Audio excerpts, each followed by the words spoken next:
왜냐면은 진짜 그런 것 같아. 내가 제대로 모르고 있으면 거기 쏠리겠다. 예, 안녕하십니까. 안녕하세요. 잘 지냈어요? 네. 네, 반갑습니다. 네. 아, 우리 상훈 학생 어떻게 지내셨어요? 복습하며 지냈습니다. 그럼 얘기한 김에 복습을 좀 한번 해보시죠. 지난 시간에 5달란트의 비유, 달란트 비유에 대해서 공부를 했는데 한 주인이 이제 3명의 종에게 5달란트, 2달란트, 1달란트씩 줍니다. 5달란트와 2달란트를 받은 사람들은 받은 대로 2배씩 남겼는데 1달란트는 땅에다 묻습니다. 그러면 저는 일도 안 하고 왜 땅에다 묻지 이렇게 생각할 수 있는데 그때 당시에 그 어떤 풍습에 의하면 이게 귀중한 거는 땅에 묻게 돼 있습니다. 그렇기 때문에 이 땅에 묻었다고 뭐라고 할 수는 없어요. 귀하다고 생각했기 때문에 뭐 이렇게 묻을 수는 있겠죠. 근데 다만 결산을 할 때 주인이 이제 5달란트 받은 친구랑 2달란트 받은 종에게 이제 잘했다. 충성된 종아. 주인의 기쁨에 같이 동참을 해라. 이렇게 똑같이 얘기를 합니다. 그러니까 몇 달란트를 남겼다라는 게 중요한 시점이 아니라는 거지. 액수가 중요한 게 아니라는 게 여기서 증명이 됩니다. 그럼 과연 1달란트 받은 사람은 왜 악하고 게으른 종이라는 어떤 그런 욕을 먹었나? 요거 근데 가만히 생각해 보니까 주인의 마음을 몰랐다. 주인과 전혀 소통이 되지 않았고 주인과 관계가 전혀 손님이 되지 않았다. 그 증거로 보면은 5달란트와 2달란트를 받은 사람들은 달란트를 받은 바로 즉시 가서 이 장사를 해가지고 이제 시작을 했거든요. 근데 주인과 관계가 잘 성립이 되어 있기 때문에 주인이 어떤 의미로 이렇게 나한테 맡겼나라는 거를 금방 안 거죠. 캐치를 한 거죠. 근데 1달란트 받은 사람은 그거를 캐치를 못한 거죠. 또 하나의 문제점은 뭐냐면 주인이 재능대로 줬거든요. 재능. 이 사람, 이 5달란트 받은 친구, 2달란트 받은 친구, 그 사람들 각각 재능에 맞춰서 딱 달란트 줬는데 1달란트 받은 사람은 어떻게 보면 비교 의식이 있지 않았나, 아니면 열등 의식이 있지 않았나, 그런 생각을 가져봅니다. 그러니까 더 이상 그런 열등 의식은 갖지 말자, 그런 생각을 가졌고, 또 하나 제가 집에서 묵상한 바로는 5달란트 받은 사람이 5달란트 남겼다, 2달란트 받은 사람이 2달란트 남겼다라는 의미는 어떻게 보면 자기가 받은 달란트를 100% 활용을 했다. 하지만 1달란트 받은 사람은 100% 활용을 하지 않았기 때문에 어떻게 보면 자기 달란트를 사용하지 않은 어떤 그런 문제 때문에 또 큰 하나님한테, 그 주인한테 욕을 먹지 않았나. 그러면서 저는 제 스스로 과연 나는 내가 갖고 있는 달란트를 100% 활용을 하고 있나, 묵상을 하는 시간을 가져봤습니다. 예, 잘했어요. 그 본문에 대한 이해 또 그리고 설명은 아주 잘했습니다. 네. 네. 그냥 묵상은 안 했어도 될 뻔했는데. 묵상을 괜히 했군요. 아니, 묵상 자체는 나쁜 게 아닌데, 네. 우리가 항상 그 본문을 이해하고 나서 본문 못지않게 중요한 게 묵상이라는 과정을 통해서 바른 적용. 이게 참 중요합니다. 네. 예. 잘했어요. 다시 한번 박수로. 예. 오늘 수업 마태복음 74강 작은 자를 향한 교회와 성도. 오늘은 이제 마태복음 25장 30몇 절부터죠? 40절부터. 40절부터 우리 광우 학생부터 한번 읽어볼까요? 네. 임금이 대답하여 이르시되 내가 진실로 너희에게 이르노니 너희가 여기 내 형제 중에 지극히 작은 자 하나에게 한 것이 곧 내게 한 것이니라 하시고, 또 왼편에 있는 자들에게 이르시되 저주를 받은 자들아 나를 떠나 마귀와 그 사자들을 위하여 예비된 영원한 불에 들어가라. 내가 줄일 때에 너희가 먹을 것을 주지 아니하였고 목마를 때에 마시게 하지 아니하였고 나그네 되었을 때에 영접하지 아니하였고 헐벗었을 때에 옷 입히지 아니하였고 병들었을 때와 옥에 갇혔을 때에 돌보지 아니하였느니라 하시니, 그들도 대답하여 이르되 주여 우리가 어느 때에 주께서 줄이신 것이나 목마르신 것이나 나그네 되신 것이나 헐 벗으신 것이나 병드신 것이나 옥에 갇히신 것을 보고 공양하지 아니하더이까. 이에 임금이 대답하여 이르시되 내가 진실로 너희에게 이르노니 이 지극히 작은 자 하나에게 하지 아니한 것이 곧 내게 하지 아니한 것이니라 하시리니. 그들은 영벌에 의인들은 영생에 들어가리라 하시니라. 아멘. 예, 수고하셨습니다. 자, 오늘 우리가 40절부터 읽었지만 내용은 31절서부터 살펴봐야 전체 개요가 정확히 들어옵니다. 31절서부터 좀 보겠습니다. 인자가 자기 영광으로 모든 천사와 함께 올 때에 자기 영광의 어디에 앉는다 그랬죠? 보좌에 보좌에 앉는다. 자, 여러분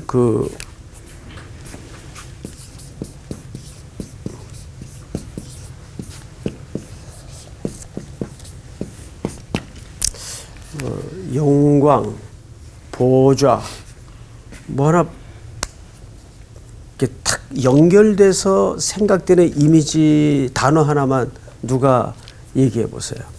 왕. 왕. 네. 옳지. 그러면 이 세 개의 구조가 무엇을 드러내고 있죠? 임재. 나라. 나라. 오늘 왜 그래요? 맞습니다. 나라입니다. 자, 그런데 이게 왜 중요하냐 하면 마태복음 4장 17절을 찾아보세요. 광호 학생이. 네. 4장 17절 한번 읽어보실까요? 네. 이때부터 예수께서 비로소 전파하여 이르시되 회개하라 천국이 가까이 왔느니라 하시더라. 자, 광호 학생. 네. 예수님이 마태복음의 공적인 사역을 시작하시면서 첫 번째로 설파한 주제가 회개하라. 천국입니다. 천국이 가까이. 네, 천국. 회개하라도 어디에 들어가기 위해서. 천국에 가기 위해서. 그렇죠. 네. 그러니까 천국이라는 것은 이제 우리 개념으로 나라 개념이죠. 하나님의 네. 나라. 네. 그러면 지금 이게 4장에서 이미 설명이 되었다고요. 마태복음 4장 17절에서.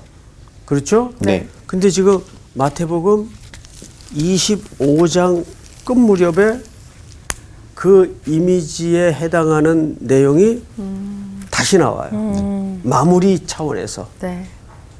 그러니까 마태복음은 커다란 하나님의 나라에 관한 이야기예요. 이런 구조를 우리가 머릿속에 담고 본문을 보는 거하고 완전히 다르겠죠? 네. 다시 31절을 보세요. 인자가 자기 영광으로 여기 인자는 예수 그리스도를 얘기하는데 이제 그분의 나라가 거의 도래하기 시작했다는 얘기겠죠. 네. 네. 모든 천사와 함께 올 때에 자기 영광의 보좌에 앉으리니 모든 민족을 그 앞에 모으고 각각 구분하기를 목자가 양과 염소를 구분하는 것 같이 하여. 그때는 이 나라가 오면 첫째는 목자가 양과 염소. 염소를 구분한대요. 좀 오늘 재밌는 얘기가 나옵니다. 네. 자, 근데 33절 우리 수희 학생이 한번 읽어볼까요? 양은 그 오른편에, 염소는 왼편에 두리라. 네. 여러분들은 어느 쪽에 앉을 가능성이 많아요? 오른쪽. 편.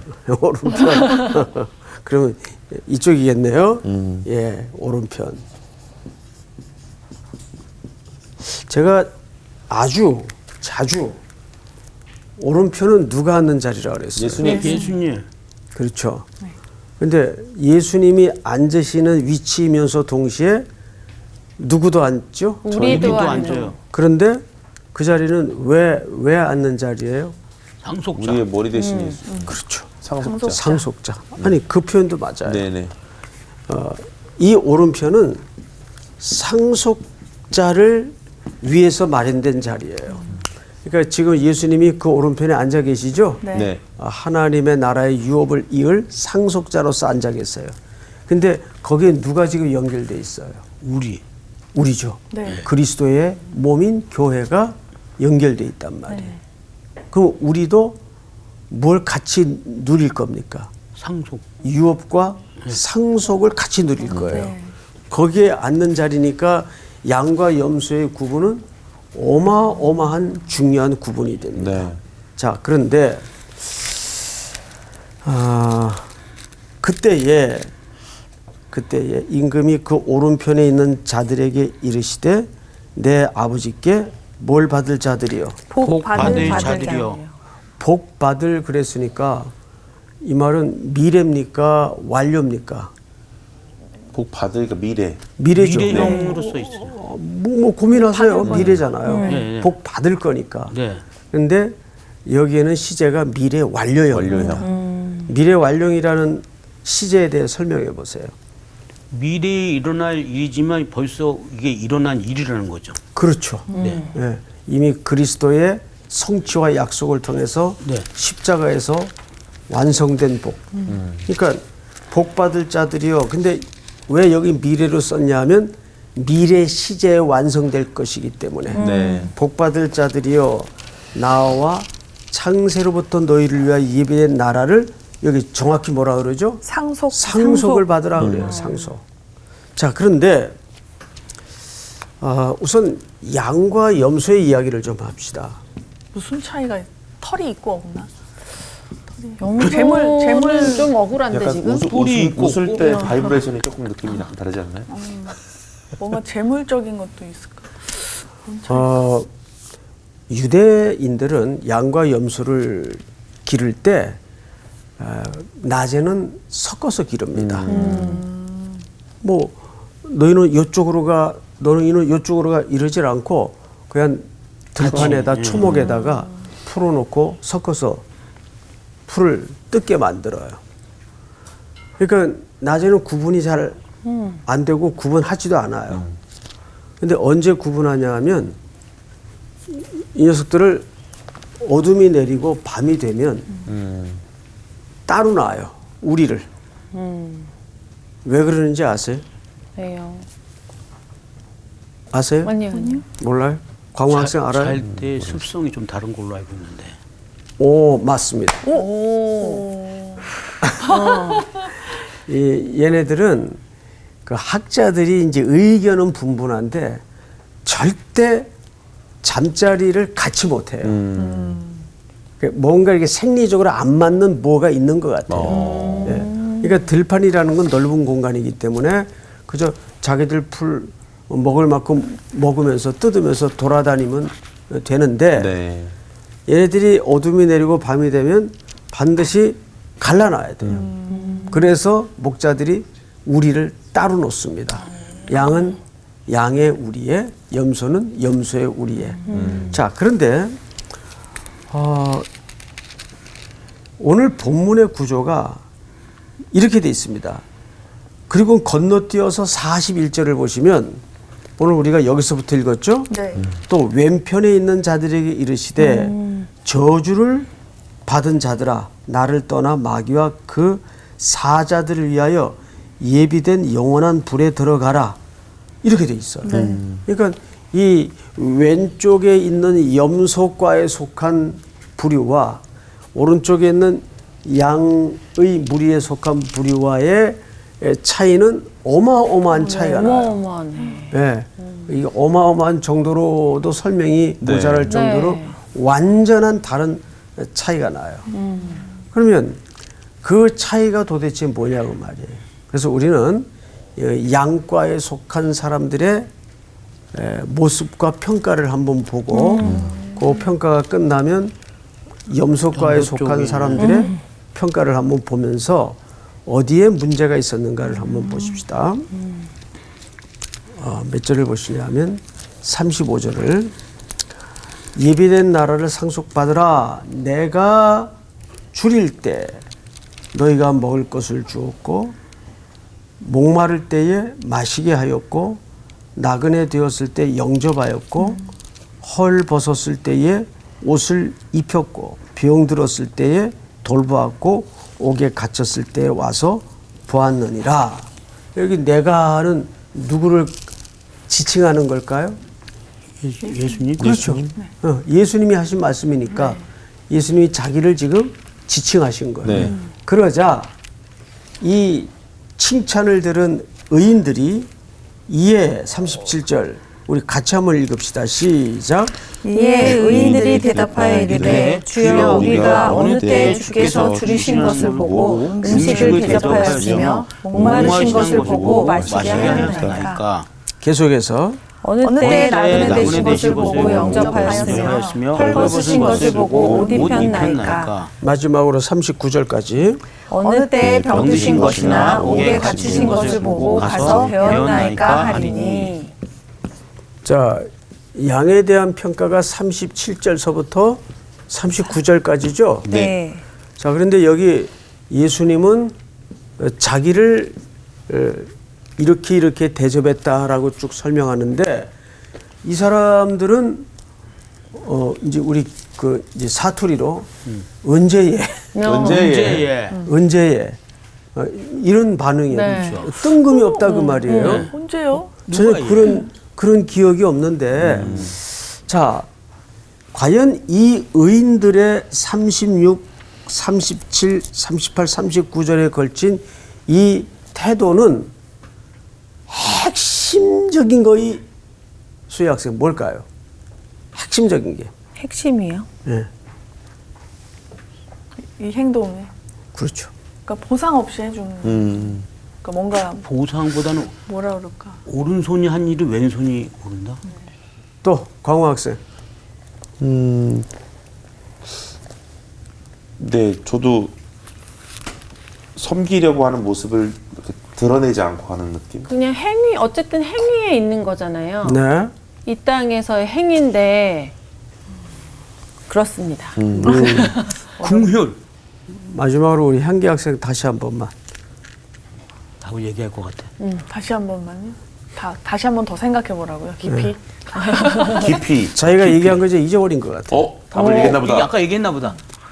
그러니까 어쨌든 이 사람들에게 이렇게 누군가를 도와줄 때 내가 도와주고 뭔가를 얻어야지가 아니라 그냥 그렇지. 보상 없이 그냥 이렇게 보상. 마음을 선한 내가 하고 마음을 싶은 말 베푼 거.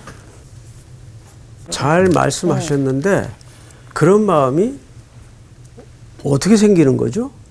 그러니까 돕고 싶은 마음이 생길 때인데 궁혈. 긍휼의 마음이 그치. 들 때인가요? 두 사람 답을 섞어 놓으면 정답이 되는데 자, 긍휼의 여기 마음이 아까 우리 잘 들으세요. 상훈 학생이 뭐라 그랬는가 하면 왼손이 하는 걸 오른손이 모르게 하라. 그 말 기억나시죠? 네. 근데 자기가 지금 정답을 얘기했는데 다른 의미로 얘기한 것 같아. 내가 볼 저도 때는. 아무 이해했습니다. 반응을 안 하시니까. 지었구나. 아는 거 일단 다 얘기해야 돼요. 우선 저를 보세요. 왼손이 하는 거를 오른손이 모를 수 있어요? 아니요, 다 알죠. 다 알죠? 네. 근데 모르게 하라는 말은 무슨 뜻일까요? 그걸 내색하지 않았다. 티내지 말라는. 티내지 우리는 그거를 은밀하게 티내지 말라고 생각을 해요. 그거 아니구나. 예, 물론 그런 의미도 있겠죠. 그런데 이 사람들이 자기가 한 일에 대해서 인식이 있어요, 없어요? 없어요. 없어요. 그러면 인식이 없이 했다는 말은 어떻게 했다는 얘기예요? 습관적으로 그냥 몸에, 본능적으로 했다는 얘기예요. 뭔 소린지 알겠어요? 몸에 배어 있구나. 선함이. 이게 얼마나 중요한 우리 성령의 라이프 스타일인지 아십니까? 그렇죠. 그러니까 왼손이 하는 일을 오른손이 모르게 하라는 말은 은밀히 하라는 말도 의미가 있지만 더 중요한 것은 본능적으로 했다는 그럼 얘기. 나도 의식을 못 하고 있었다. 그렇지. 무슨 소리인지 알겠어요? 내 독부 있네? 뭐 이런 거. 그러니까 예를 들어서 지나가다 예를 들어서 쓰레기가 있으면 내가 이걸 주우면 착한 사람이겠지 뭐 이런 게 아니라 그냥, 당연히 그냥 몸이 그치. 가서 그럴 때 더럽네. 보상이 전제되지 않는다 그 말이에요. 그 얘기를 지금 했잖아요. 뭔 소리인지 알겠어요? 네. 이렇게 답을 해놓고도 본인들이 몰라. 본능적으로. 뭔 소리야 또. 자, 오늘 여기서 중요한 것은 이 이야기가 양과 염소를 갈라놓고 또 하나는 상속받을 자리에 하나는 형벌의 자리에 간다 그러니까 이 말이 종말론적인 그림인 줄 알아요. 이거는 종말론적인 나중에 심판이 이렇게 된다라는 이야기의 초점이 있는 게 아니에요. 예? 오히려 반대로 우리 그 열처녀의 비유를 통해서 배운 게 뭐예요? 자, 깨어 있어라. 깨어 있는다는 게 뭐라 그랬어요, 수혜 학생? 늘 준비되어 있는. 항상 늘 뭔 소리인지 알겠어요? 일상 그걸 강조하는 거예요. 자, 거기서 이런 질문을 드렸던 거 기억이 나요. 등불을 가지고 다 열처녀가 신랑을 맞으러 나갔어요. 신랑이 더디 오니까 더디 오는 건 아닌데 자기 올 시간에 오는 건데 기다리는 사람이 더디다고 생각을 했겠죠. 그래서 다 졸았단 말이에요. 근데 신랑 온다 소리치니까 5명만 깼나요? 다 깼죠. 다 깼어요. 근데 이제 결정적이고 어서 분별이 됐는가 하면 기름을 넉넉히 준비한 사람과 그냥 그 등불에 있는 기름만 딸랑 있는 사람과 차이가 갈라진 거예요. 그러면 제가 이런 질문을 했어요. 그 기름은 신랑이 온 다음에 준비하는 겁니까? 오기 전에 준비하는 겁니까? 기억나세요? 네. 그 오기 전이라는 말은 무슨 뜻이에요? 오늘 지금 네. 예, 그 얘기를 하는 거예요. 그러니까 종말에 관한 이야기를 담고 있지만 우리 개혁주의의 종말과는 항상 뭐가 중요하다고요? 지금이 중요해요. 예? 근데 이 거짓 이단들은 종말론주의자들은 항상 때와 시와 기간을 정해서 사람들로 하여금 오히려 반대로 오늘을 놔버리게 만들어요. 네. 뭐 3개월 있다 주님 오신다며 그럼 뭐 학교 왜 다녀? 그렇죠. 회사는 왜가? 뭐 이런 좋은 집에 살 거 없어 그냥 다 빼가지고 뭐 집 팔아가지고 뭐 교주한테 갖다 바치는 거예요. 그리고 이상한 데 들어가가지고 흰 옷 입고들 앉아서 네. 주님 오신 날 기다린다 그러고 그러게요. 또 안 오시면 연기됐다 그러고 아이고. 잘 연기되더라고요. 그치. 계속 연기돼. 그 사람들 때문에 못 오시나 봐. 아, 그렇지. 그러니까 오늘 이 이야기는 종말의 내용을 담고 있지만 사실은 종말을 강조하는 게 아니라 현재를 강조하는 거예요. 네. 그럼 이 사람들의 그런 삶이 어디서 언제 이루어져야 된다는 얘기일까요? 오늘 현재에서 늘 우리 주변에 이런 사람들이 보여요, 안 보여요? 보입니다. 보이죠. 이런 작은 자들이 보이잖아요. 네. 예, 그 사람들을 우리는 누구 보듯 봐야 된다는 얘기죠. 예수님을 여기서 우리는 뭐에 눈이 열어져야 되냐면 새로운 인간관에 대해서 눈이 열어져야 돼요. 새로운 인간관. 저는 그 신앙의 성숙도를 몇 가지 나름 기준을 하고 있는데 작은 자를 어떻게 이해하고 바라보는가가 저는 그 사람 신앙의 그렇죠. 중요한 성숙도라고 믿습니다. 여러분들은 어떻게 생각하세요? 맞는 것 같습니다. 맞아요, 진짜. 정말이에요. 저는 이제 그 앞을 보지 못하는 장애인 분들하고 생활을 하면서 그 장애인들을 대하는 비장애인들의 그 불손하고 교만하고 무례한 태도에 너무너무 분노했던 적이 많아요. 멀쩡히 택시가 비어 있는데도 안 태워주고 침 뱉고 지나가고 에이 재수 없어 그러고 욕하고 지나가고 앞을 보지 못하는 게 그런 대접을 받아야 될 상황인가요? 그러니까 이거는 인간이 안 된 거예요. 우리는 누구든지 뭘로 바라봐야 되냐면 그 사람이 부유하게 생겼든지 마르게 생겼든지 하나님의 형상대로 지음받은. 네. 우리는 죄로 이지러져 있지만 회복해야 될 존재라는 인식을 가지고 누구든지 네. 교회 어떤 남루한 분이 찾아오든지 그런 사람을 누구 대하듯 예수님을 맞이하듯 네. 대해야 된다는 얘기예요. 그래서 여기에는 우리가 두 가지 우선 좀 걸러드려야 되고, 첫째는 이것은 우리의 본능이 돼야 된다. 네. 본능. 성령 받은 사람, 예수 그리스도를 따르는 제자들로서는 이것이 우리 삶의 본능이 돼야 되는데 본능이 되면 왼손이 하는 걸 오른손이 모를 수 있는 일이 벌어지고 또 그런 현장을 봤을 때 이거 하면 내가 공로를 누린다라는 그런 의식을 그런 의식이 끼어들 수가 없는 거죠. 네. 네? 그러니까 두 분이 아주 정확한 답변을 했는데 본인들이 그걸 잘 모른다는 몰라. 문제가 있어요. 정리가 안 돼요. 그러니까 본능대로 했을 뿐인데 끝까지 진짜 정말. 자, 그만해. 자, 이제 맞아 보십시다.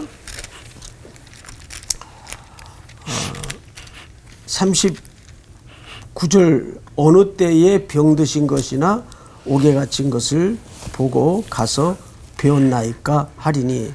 그러면 여기서 이제 쭉 제가 그 항목들을 한번 열거해 볼 테니까 눈으로 쫓아와 보세요. 네. 줄였던 사람들, 목말랐던 사람들, 나그네들, 헐벗은 사람들, 병들었을 때 병든 사람들이죠. 네. 옥에 갇힌 사람들. 이 사람들이 40절에 가면 이렇게 정의가 모아집니다. 40절을 한번 같이 읽어보십시다. 시작. 임금이 대답하여 이르시되 내가 진실로 너희에게 이르노니 너희가 여기 내 형제 중에 지극히 작은 자 하나에게 한 것이 곧 내게 한 것이니라 하시고. 자, 여기 보시면 지극히 작은 자. 작은 자로 묘사했어요. 작은 자. 그러니까 여기서 작다는 말은 무슨 뜻인가 하면 누군가의 도움 없이는 존재가 어려운 사람들, 사회적 약자들이겠죠. 네. 그럼 우리 주변에 그런 분들 많아요? 없어요? 많습니다. 너무너무 많아요. 근데 단순히 이것을 물질적인 기준으로만 봐서는 안 되고 정신이 약한 사람들, 그 소위 요즘 그 심신미약자라 그러나요? 그 표현이 맞나요? 네. 예, 이런 분들도 연약한 자들이란 말이에요. 현대 사회가 너무 스트레스가 많은 사회고 사람들은 마음이 훈련이 안 돼 있고 성장하지 못한 상태에서 그런 약한 자들이 또 많아요. 자, 근데 이걸 전부 통칭해서 뭐라고 표현하는가 하면 작은 자로 표현해요. 그 작은 자의 정의는 누군가의 돌아봄이 없이는 이 사회에서 존재가 어려운 사람들. 자, 그런데 쭉 내려가서 45절을 보시면 우리 향기 학생이 한번 읽어보세요. 이에 임금이 대답하여 이르시되 내가 진실로 너희에게 이르노니 이 지극히 작은 자 하나에게 하지 아니한 것이 곧 내게 하지 아니한 것이니라 하시리니. 예, 여기서도 이 지극히 작은 자에게 하지 않은 것이 내게 누구예요? 하지 않은 것. 자, 그러면 여기서 정확하게 인간관에 대해서 새롭게 정의가 어떻게 내려져야 되냐 하면 이 땅에 우리 주변에 작은 자들을 만나고 눈에 띌 때마다 그분들을 전부 누구 보도 돼야 돼요? 예수님 보도 돼야 돼요. 여기서 새로운 인간관이 설정이 되고 인간관계가 맺어져야 돼요. 이해가 됩니까, 여러분? 네. 자, 그러면 이제 염소 그룹으로 넘어갑시다. 자, 41절. 또 왼편에 있는 자들에게 이르시되 저주를 받은 자들아 나를 떠나 마귀와 그 사자들을 위하여 예비된 영원한 불에 들어가라. 자, 여기에서도 내가 줄일 때 너희가 먹을 것을 안 줬고 목마를 때 마시게 하지 않았고 나그네 되었을 때 영접하지 않았고 헐벗었을 때 병들었을 때 옥에 갇혔을 때. 여러분 항목이 똑같죠. 네. 앞에 양의 그룹에 자기들도 모르게 행했던 자들과 똑같죠. 네. 자, 44절 우리 상훈 학생이 한번 읽어볼까요? 그들도 대답하여 이르되 주여 우리가 어느 때에 주께서 줄이신 것이나 목마르신 것이나 나그네 되신 것이나 헐벗은 것이나 병드신 것이나 옥에 갇히신 것을 보고 공양하지 아니하더이까. 자, 여러분 저를 보세요. 양의 그룹에 속한 자들의 반응과 염소 그룹에 속한 자들의 반응이 달라요, 같아요? 달라요. 같죠. 아, 반응이 모르잖아요. 같냐고요? 아, 모른다고요? 모르는 게 똑같잖아요. 그러네. 양의 그룹에 속했던 사람들도 우리가 언제요? 언제요? 그쵸, 그런데 염소 그룹에 속했던 사람들도 우리가 언제요? 언제요? 둘 다 몰라요. 네. 근데 그 한복판에는 작은 자가 주제예요. 작은 자. 이거 굉장히 중요한 문제예요. 자, 그러면 우리가 이렇게 오해를 가질 수가 있어요. 우리가 배운 성경의 기초에 따라서. 그러면 선생님, 그럼 이렇게 행위적인 섬김과 봉사를 많이 해야 우리는 상속자로서 그 나라를 유업으로 이을 수 있나요? 천국에 갈 수 있나요? 그럼 이게 불교하고 뭐가 달라요? 우리는 분명히 오직 은혜와 오직 믿음으로만 구원을 얻는다고 시간마다 그렇게 말씀하셔 놓고 행위를 강조하는 거 아니에요? 막 이렇게. 그렇지. 왜 그럴까요? 예수님을 진짜 믿으면 본능. 본능적으로 이렇게 오른손이 하는 일을 왼손이 모르게 하는 마음을 갖게 되는 거죠. 그런 삶의 열매가 나올 수밖에 없다. 그렇죠. 성령의 열매를 맺는 거죠. 그러니까 그런 열매를 맺는 것이 노력을 하고 애를 쓰는 영역이 아니라 당연히 나와야 된다는 거예요. 자연스럽게. 그렇죠. 바로 그 얘기를 오늘 여기서 하는 거예요. 그러니까 우리가 자, 마태복음 7장에 보면 두 사람이 막 열심히 집을 지어요. 예? 잘 짓고 잘 짓세 우리 집 잘 짓세 여기까지. 예. 근데 그 다음 구절이 만세 반석 위에다 갑자기 바람이 불고 파도가 치고 폭풍이 오니까 이쪽 집이 무너졌어요. 네. 이거 왜 이러지? 보니까 이게 집은 양쪽 다 열심히 지었는데 이건 기초가 모래에다 쌓았어요. 아이고. 근데 여기는 끄떡없이 그 비바람에도 서 있단 말이에요. 네. 보니까 기초를 반석에 쌓았어요. 반석은 우리가 유비하자면 예수 그리스도를 얘기하는 네, 거예요. 네. 그러니까 결국 이 이야기도 그와 같이 반석에 세워진 집은 든든히 설 수 있지만 기초가 잘못된 집은 멀쩡해 보여도 무너진단 말이에요. 똑같은 구절에도 우리가 그냥 인간적인 박애주의적 차원에서 그냥 휴머니즘적 차원에서 네. 구제하는 거 하고 우리는 왜 구제를 한다고요? 모든 일 예수님처럼 돼요. 예수님처럼도 의미가 있지만 내가 이런 작은 자의 위치에서 예수님의 구원과 대신 죽으심과 도움이 없었다면 나도 동일한 존재였다는 고백의 차원에서 네. 구제를 하는 거예요. 그러니까 여러분 교회가 구제하는 기초와 일반 사회에서나 다른 종교들이 하는 구제는 겉으로는 비슷해 보이지만 양과 염소가 엇비슷하듯이 그 밑바닥의 근본 기초는 다른 기초란 말이에요. 네. 그거를 항상 명심해야 돼요. 네. 그러니까 오늘도 여기에서 참 많은 이야기가 담아져 있어요. 그래서 결국 몇 절을 보시냐 하면 44절 제가 다시 읽겠습니다. 그들도 대답하여 이르되 주여 우리가 어느 때에 주께서 줄이신 것이나 목마르신 것이나 나그네 되신 것이나 헐 벗으신 것이나 병 드신 것이나 옥에 갇히신 것을 보고 공양하지 아니하더이까 이에 임금이 대답하여 이르시되 내가 진실로 너희에게 이르노니 이 지극히 작은 자 하나에게 하지 아니한 것이 곧 누구에게 하지 않는 것이다. 내게 하지 아니한 그러니까 전부 마지막 귀결은 그리스도와의 관계 문제로 끝이 나요. 네. 그렇죠? 네. 예.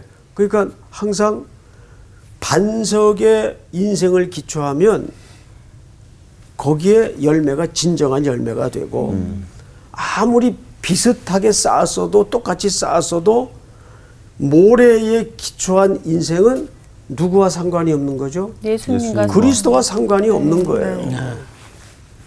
그러니까 여기서 인간관에 대한 새로운 설정 그리고 그것이 새로운 인간관계로 누굴 보든지 이런 누군가의 도움이 절실히 필요한 우리 이웃들을 향해서는 본능적으로 나가야 되는 게 정상이다 그 말이에요. 네. 어디에 기초했다면 예수 그리스도의 기도. 그리스도께 기초했다면 우리의 인생이 그럴 수밖에 없어야 된다는 얘기예요. 네. 그런 사람들은 본능적으로 손이 내밀어져야 되고 도움을 줘야 되고 나눔을 줘야 되는 거예요. 네. 근데 우리는 이걸 잘못 가르쳤어요. 한국교회가. 자꾸 봉사와 구제와 이웃사랑을 하나의 선행의 차원에서만 가르치다 보니까 이것도 율법이 되어버렸어요. 이거는 정말 근본적인 구원의 기쁨에서 나오는 본성이어야 되고 본능이어야 된다 그 얘기예요. 정리해 보십시다. 오늘 이 내용이 아주 중요합니다. 그치, 그럼 누가 시키지 않아도 스스로 하게 되는 건데. 그렇지. 그러니까 그 속에 하나님이 영이 있는 사람은 누구 이렇게 넘어져 있고 연약하고 울고 있는 사람을 보면 못 지나가. 잠을 못 이루어야 되고 그 어떻게든지 내가 쟤를 좀 일으켜야 되겠다. 이게 영을 갖고 있는 사람이란 말이에요. 생명의 영을. 알겠어요? 네. 그래서 성경 전체는 항상 환대를 통해 구원이 일어나도록 이야기 스토리가 그렇게 얽혀져 있어요. 네. 자, 양, 염소. 염소. 염소는 형벌로 갔어요. 네. 이거는 그렇게 행하지 않았기 때문에 형벌로 간 게 아니에요. 네. 그 오해하면 안 돼요. 네. 양은 어디로 갔어요? 천국. 자, 몇 절을 보시냐면 34절에 복받을 자들이여 나와 창세로부터 너희를 위하여 예비된 나라. 예? 여기 예비되어 있다. 해토이 마조라는 말은 완료형 동사예요. 해토이 마조. 완성된 나라를 상속받으라. 상속. 자, 근데 여기에 보면 쭉 뭐 줄인 자, 목마른 자, 헐벗은 자, 병든 자, 갇힌 자 항목이 나오지만 그걸 퉁쳐서 뭐라 그런다고요? 작은 자. 작은 자. 여기서도 항목이 달랐어요? 똑같았어요? 똑같았어요. 작은 자. 근데 놀랍게도 이 작은 자를 오늘 이야기 속에서는 예수 그리스도께서 자기로 묘사했다. 그러니까 결국 이 싸움은 무슨 얘기냐면 그리스도를 영접하느냐 영접치 않느냐의 싸움으로 결론이 나는 거예요. 네. 한 주간도 여러분들이 이런 원리 속에 성령의 본성으로 네. 항상 이웃과 함께하는 일상이 되었으면 좋겠습니다. 네. 예, 오늘 공부는 여기까지. 감사합니다. 성령의 본성 너무 멋있다. 근데 우리가 막 사실 작은 자를 못 챙길 때도 있잖아요. 그리고 작은 자를 항상 돌보지 않고 내 상황에 따라서 어떤 그치. 때는 내 돌보고 기준으로 맞아. 또 그들을 또 판단해. 또 나 이거는 힘들면은 또 안 맞아. 돌보고 약간 이런 거가 내 사실 좀 문제가 안에 있는 것 지금 같아요. 예수가 있느냐 없느냐의 차이 같아. 똑같은 일을 해도 그럼요. 내 안에 예수의 맞아요. 눈으로 바라보고 예수의 마음으로 느끼고 그러면은 상황은 달라지는 거예요. 그러니까 아까 그 선행 말씀하실 때 머리 딱 맞는 것 같았어요. 일반 사람들은 그냥 선행을 하는 거지만 우리는 우리를 구원하신 예수 그리스도의 그 사랑을 다시 실천하는 거다라는 그렇지. 말씀이 예. 너무 깊이 마음에 새겨지는 오늘은 정말 시간이었어요. 깊은 진짜 은혜를 깨달음 마음속에 얻었어요. 정말 예수님을 우리가 제대로 믿는다면 네. 본능적으로 그런 선행이 나서 귀한 네. 열매를 맺을 수 있도록 네. 일상에서 우리가 네. 살아내자고. 그렇다. 지금 네. 선행 본능으로 나가시죠. 네, 다시 지금 이 순간 바로 여기 성령의 본성.